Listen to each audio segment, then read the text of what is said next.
That is all for the patron specific Q&A, but we're now going to get to all these questions, right? We have quite a few, and let's try to go through them pretty quickly. So okay, I'll read the first one to you, and then you read the second one to me, and we go back and boom. forth. Okay. All right. So first question is, technically the first question is, do you have leg exercises? Oh, true. I didn't. Okay, we do have leg exercises. Let's answer this really quickly. You can check our YouTube. We actually have upper and lower body exercises that's already split there. We also have a 1 HP med kit for the lower back that includes a lot of exercises for your low back, for your legs, both stretches and strengthening. So you can check those out. If you can't find it, send us a message on Twitter, on YouTube, in this comment, and we'll try to post it for you. And so question number 2, we have it from F. Rogaski. I don't think that's actually a question. I think that's a statement. Okay, this is a statement. I once fractured my wrist once so bad. So when I play for more than 4 hours, it hurts bad. Got it. Next question. No. Do you want to get that real quick?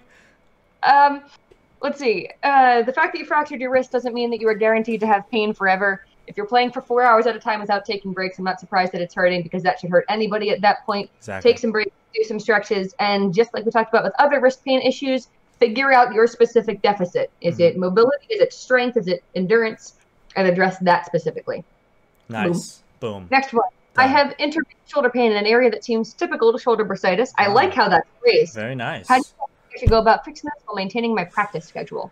So this is a good question, because it always depends on what's causing or contributing to the pain in your shoulder area, and we have to identify what that might be. Again, whether it be posture, whether it be how you're using your mouse, how you're using are you using your shoulder more, are you using your elbow, are you using your wrist, what's the distribution of movement when you are using the mouse, and when does it hurt? Is it after a long period of time? Is it during a certain flick? Is it during a flick inward or a flick outward? Does it only hurt overhead? So there's a lot of things that we have to consider. But to start with, we always look first at posture. We need to make sure that you are positioning your shoulder properly, so the muscles stabilizing and attaching to your shoulder are working at the proper length, and they don't get irritated after prolonged play.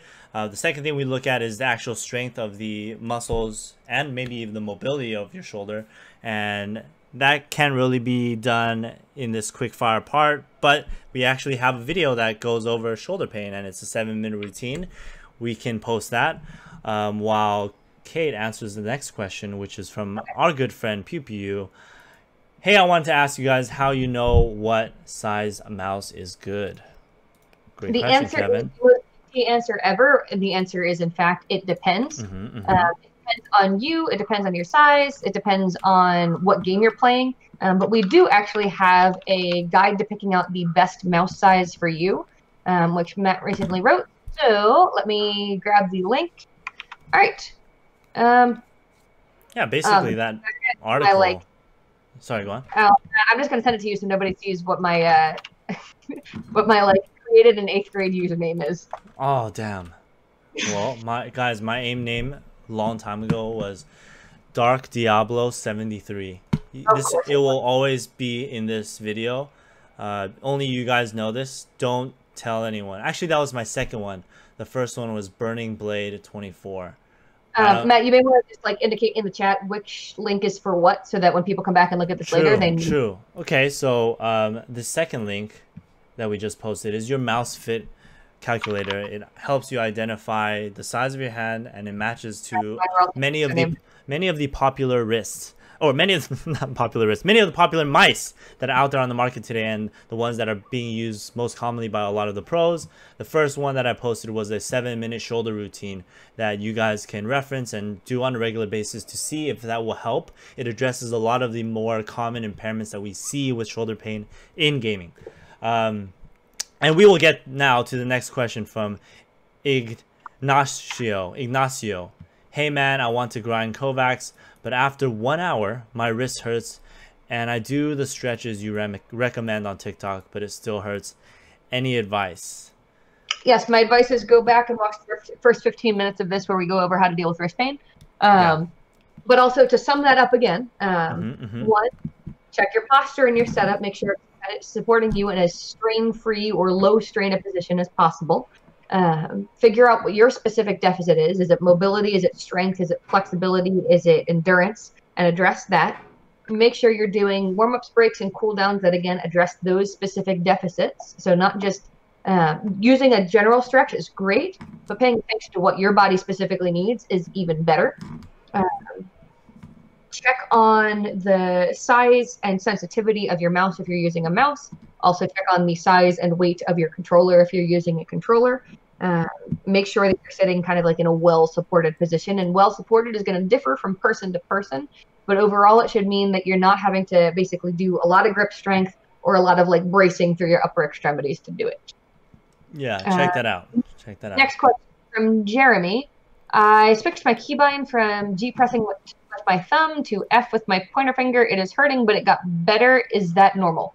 Ooh, that's a good question. So switching keybind from G, pressing with his thumb. Okay, so that means his keyboard might have been tilted to F with his pointer finger. Oh, which is a little more natural, and it's hurt.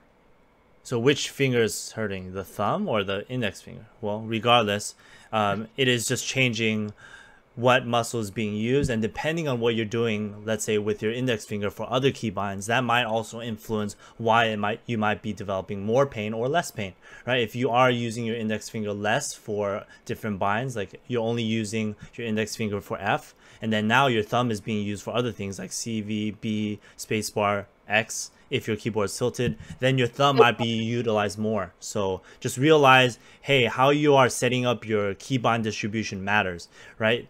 We know Buga used, I think he still does, but he has all of his keybinds set for his index finger.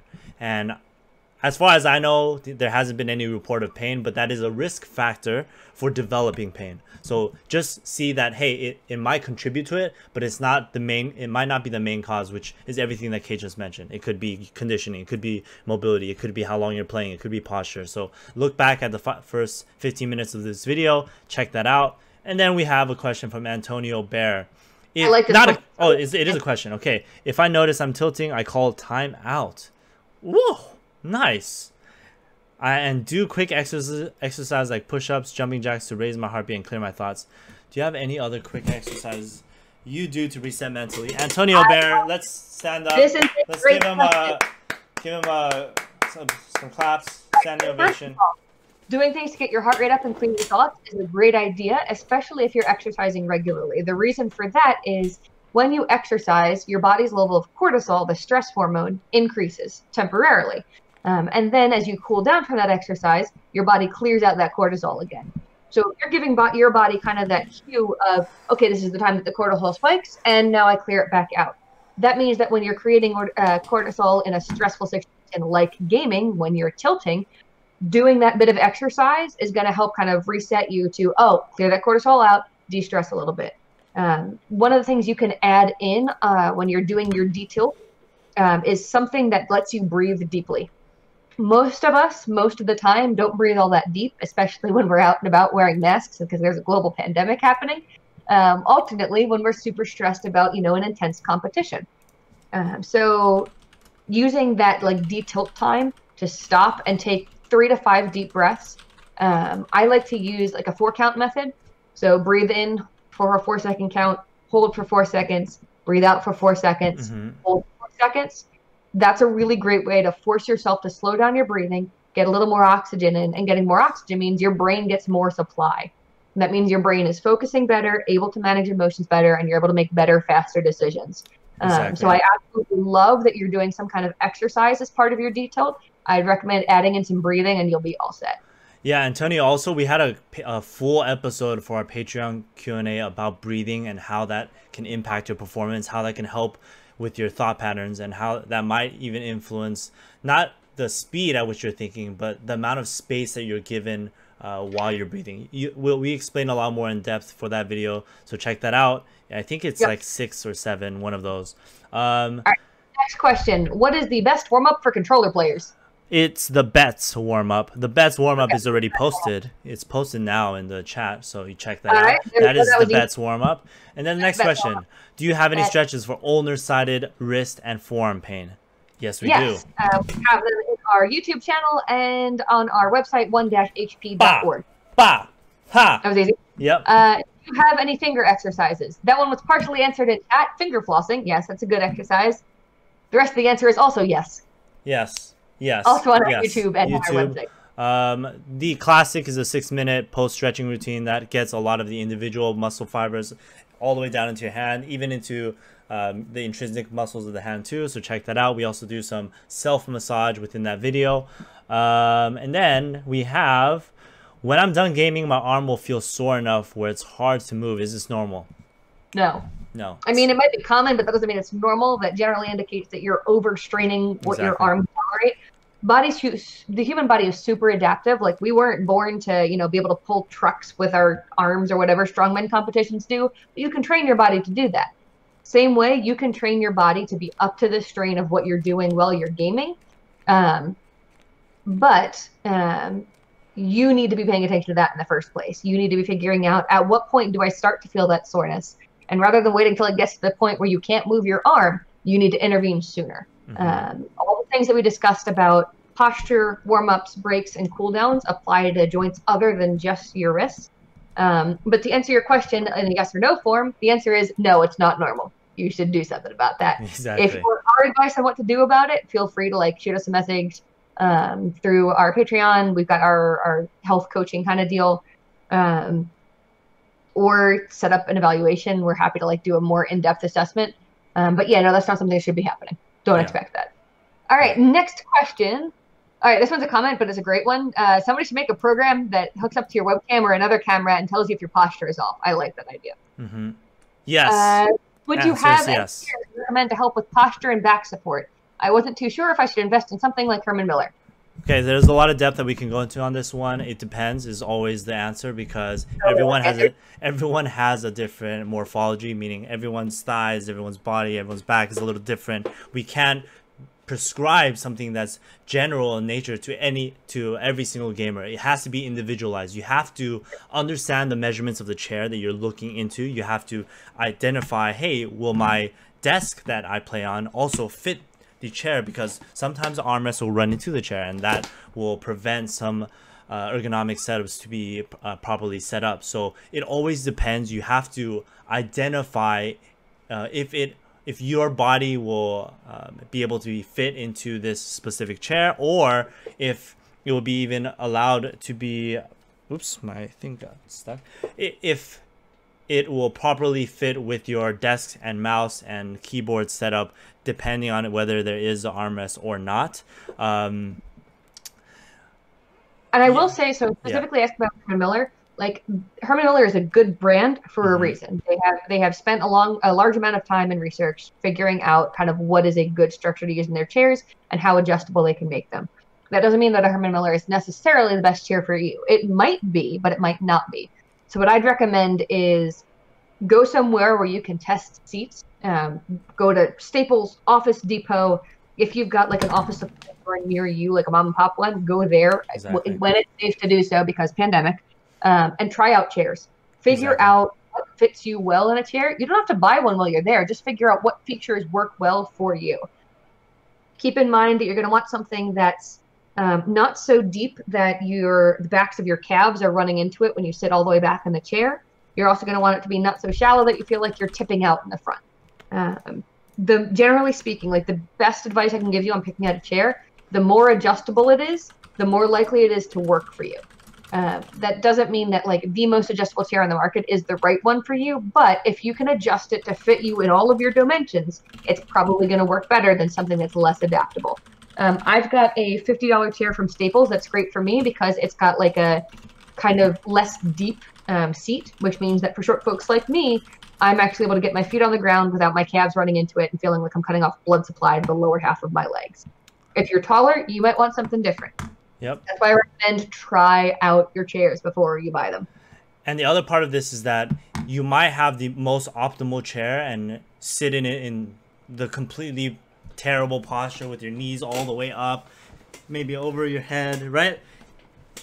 How you actually sit in your chair is just as important as the chair, maybe even more important, right? You need to make sure that you're getting up regularly. You need to make sure that you're sitting in a place that creates the minimal amount of stress for the specific tissues that might be irritated, whether it be your lower back, your thigh, your mid-back, your shoulder, you need to we can post our posture article in the description or in the chat as well, so that you guys can have a better reference for what is neutral or the better posture that you can try to aim to improve or sit in to have a little less stress overall for your wrist, your hand, your shoulder, your lower back, your neck, all of those things. I'm posting that right now.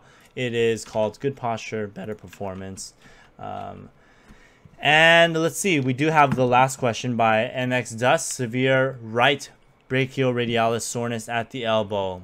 This guy has taken kinesiology or is an active student, something like that.